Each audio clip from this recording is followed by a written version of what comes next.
আসসালামু আলাইকুম ওয়া রাহমাতুল্লাহি ওয়া বারাকাতুহু। আমার প্রিয় বন্ধুগণ, আপনারা সকলে কেমন আছেন? আজকে কিন্তু আমি আপনাদের সামনে নিয়ে আসলাম লং একটি ভিডিও। মনোযোগ সহকারে আমার ভিডিওটি একটু আপনারা দেখবেন, সেই অনুরোধটি আপনাদের কাছে রইল। আজ আপনাদেরকে আমি দেখাবো, আমার মান কচুর একটি ক্ষেত আছে, সেই ক্ষেতটা আপনাদেরকে দেখাবো যে আমার ক্ষেতটাকে আমি কিভাবে পরিষ্কার করছি এবং আমার মান কচুগুলো কেমন হয়েছে। এবং মান কচুগুলো কিন্তু খেতে খুব সুস্বাদু, সেটা তো আমি বলছি, আপনারা তো আর খান নাই, না খাইলে তো আর বুঝবেন না। তাই আপনাদের সকলেরই দাওয়াত রইল, আপনারাও চলে আসবেন, খেয়ে যাবেন, তারপরেই বলবেন আসলে কেমন, আমি কি সত্য বললাম নাকি মিথ্যা বললাম। আর একটি কথা হলো, এই বর্ষাকালে বাড়ির আশেপাশে কিন্তু জঙ্গল হয়ে যায়, আর সেই জঙ্গলের ভিতরে কিন্তু বিষাদর সাপ বিচ্ছু এগুলো থাকতে পারে।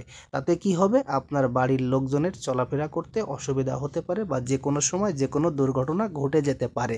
তাই যাদের গ্রামে বাড়ি আছে বা গ্রামের বাড়িতে থাকেন, দয়া করে তারা তাদের বাড়ির আশেপাশে সুন্দর করে পরিষ্কার পরিচ্ছন্নতা করে রাখবেন। এতে দেখতেও ভালো লাগবে, আবার বিভিন্ন বিপদ থেকেও আপনি রক্ষা পাবেন, এবং এটি হচ্ছে একটি সুন্দর পরিবেশ হিসেবে দেখা যাবে। তাই এই অনুরোধটুকু আপনাদেরকে করলাম।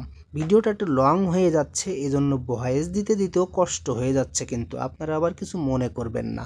আসলে আমি কিন্তু বাড়িতে এসে বসে থাকি না, আমার বাড়ির আশেপাশে সব আমি আস্তে আস্তে পরিষ্কার করে ফেলি।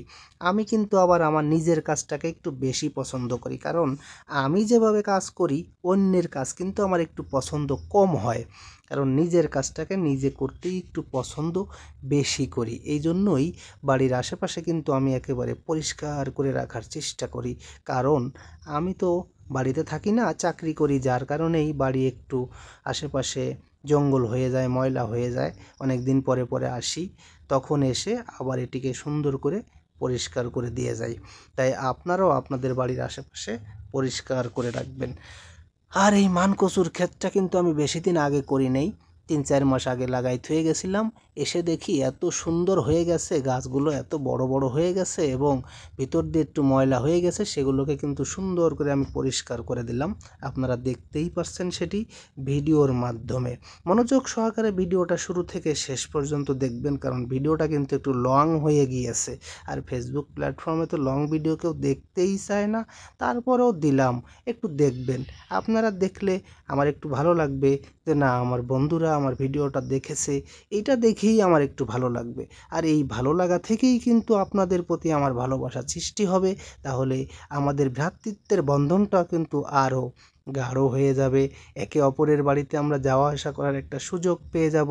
তাই সবাই সবার ভিডিও দেখবেন, এবং ভিডিও দেখার পরে কিন্তু একটি গঠনমূলক কমেন্ট করতে ভুলবেন না।